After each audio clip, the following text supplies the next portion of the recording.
अंगना पधारू गौरी के लल्ला हमारा अंगना पधारू।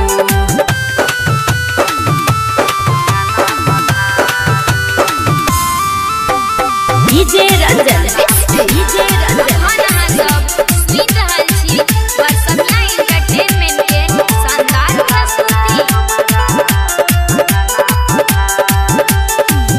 वो सारा पया हाले यासन लगायब सब परिवार मिलकर चरण पखारब।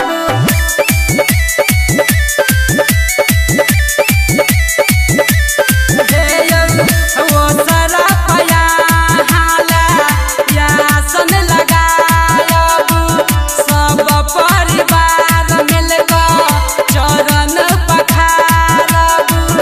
सब परिवार मिलकर चरण पखारब। सबके उबरलहुँ सबके उबरलहुँ हमरो उबारू गौरी के लल्ला हमारा अंगना पधारू। गौरी के लल्ला हमारा अंगना पधारू।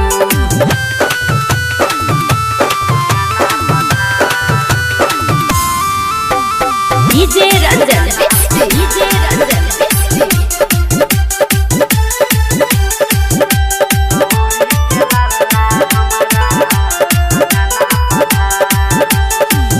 देसी घी के लाडू के भोग लगायब अपने हाथ से अहाँ के खियायब।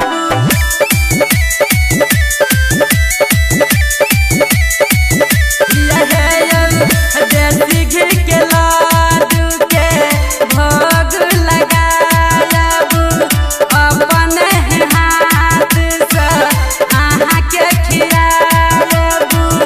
अपने हाथ से अहाँ के खियायब। कहैया ओम प्रकाश नहीं कहैया सूरत नहीं देर लगाबू गौरी के लल्ला हमारा अंगना पधारू।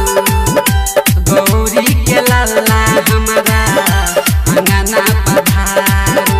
अखरा सब सुन रहल छी मां शीतला रिकॉर्डिंग स्टूडियो किरतपुर बाजार।